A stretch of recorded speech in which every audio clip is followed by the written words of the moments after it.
Howdy folks, a couple of months ago I tried some Grander Panamanian rum samples that were sent to me by a loyal viewer named Rob Ballas, which was very nice of him. And when he sent those rums, he also included a sample of an aged Renegade rum called Atuds. We're going to try that today, and I'm also going to compare it to the only other Renegade rum I have, which is one called Nursery, which is an unaged rum. That should be pretty fun. Before we get to the tasting, there has been a little bit of news lately regarding Renegade Rum. According to the Cocktail Wonk newsletter, which is where I get all my rum news, the Renegade distillery has been sold to Luca Gargano, among other people.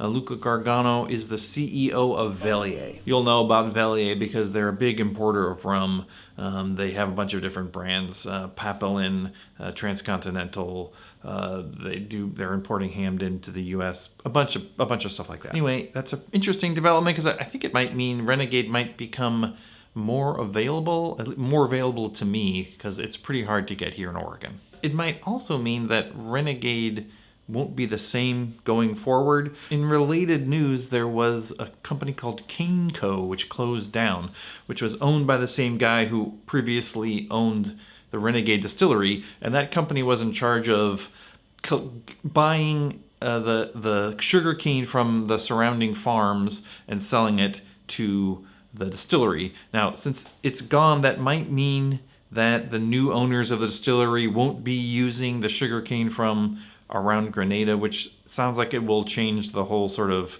premise of the distillery. So we'll see if that continues to be a thing or what happens in the future. The new owners might have a different source for the sugar cane, and so, I don't know what happens to all that sugar cane that's growing in Grenada. There's a lot of question marks. Anyway, one neat thing about Renegade, which hopefully won't change, is if you get one of these single origin rums, there'll be a code on the bottle, and if you go to their website and type in the code, it'll tell you a literal ton of information about what went into that bottle, including the type of sugar cane, the farm on which it was grown, the elevation of the farm, the type of soil, just way more information than you could ever process. It tells you when it was planted, when it was harvested, when it was brought to the distillery, how long it was fermented, when it was distilled, when it was sent to the warehouse, when it was bottled, or if it was aged, what kind of casks it was aged in, for how long, when it went in, when it came out, the percentages of the types of casks. There's different. Some of them are first fill bourbon casks, some of them are virgin U.S. casks, some of them are virgin European, like French oak casks. So just so much information. They even have a little sound file of what it sounds like at the farm. That's wild. So hopefully that still is a thing after the distillery is sold to these new folks.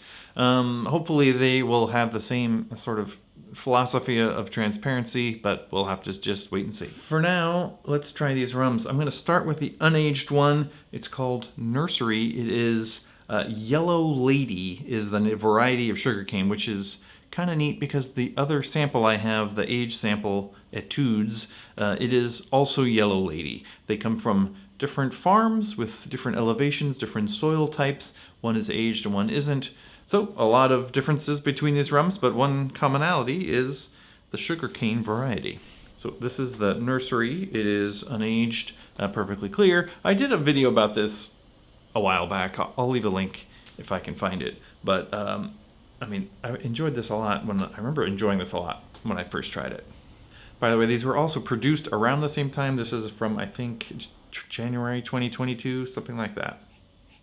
It's got that savory, olive-y kind of a note mixed with sort of a vanilla. It's not like an overpowering aroma, but it's interesting and pleasant. I really like it.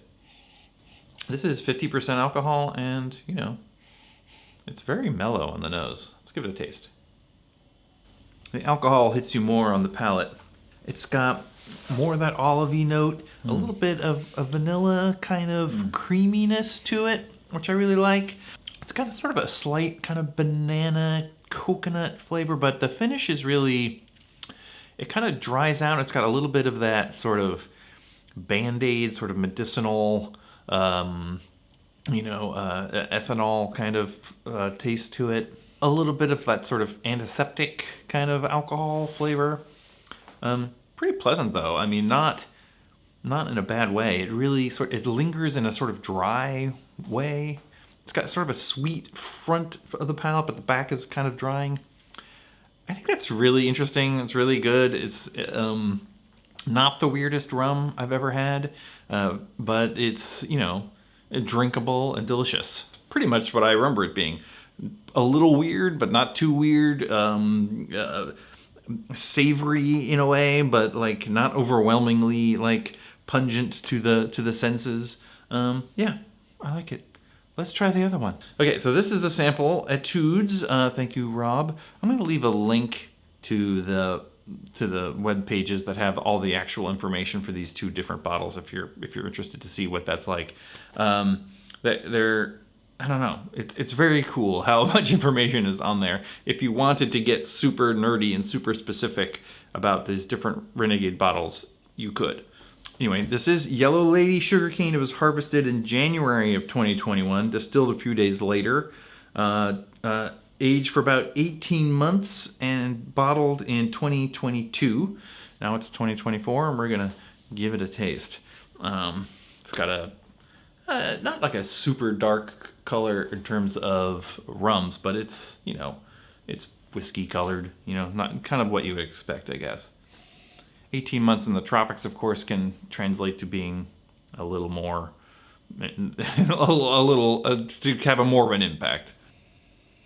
I mean, the nose is, you can smell the similarities on the nose, but it isn't as pronounced. It's got a lot more, the wood is really mellowing things out, as you would expect. A little more vanilla, a little oaky, but you still, the undercurrent is that that savory olive kind of note. Yeah, let's give it a taste.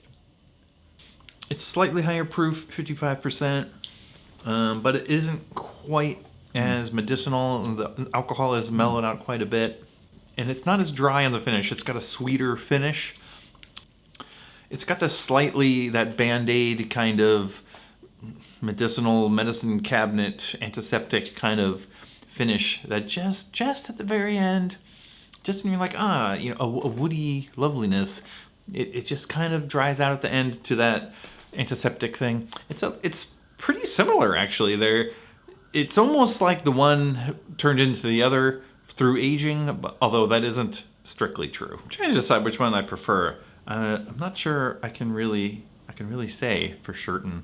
I think maybe just different moods maybe calls for one or the other. The unaged one is a little bit more bold. The aged one is a little bit more subdued, a little bit of a smoother ride. It's got the aged one, Etudes, has a little bit of a cinnamon quality to it. Maybe it's a little bit more complex thanks to the aging. I don't know. I like them both. It's a tie. I know saying it's a tie is kind of a cop-out, but it's my channel. I can do what I want. All right, I'm going to say, hopefully Renegade Rum doesn't change too much in the future going forward. I would also say if you can afford it and you can find it, I would get a bottle of Renegade now. Get any variety that you find on the shelf and just see how you like it. It's pretty interesting. It's going to be interesting no matter what. The aged ones are very good. I'm hoping that there'll be more available to me here in Oregon in the future. If they are and I get some, I'll let you know about it. In the meantime, thanks for watching. We will see you next time.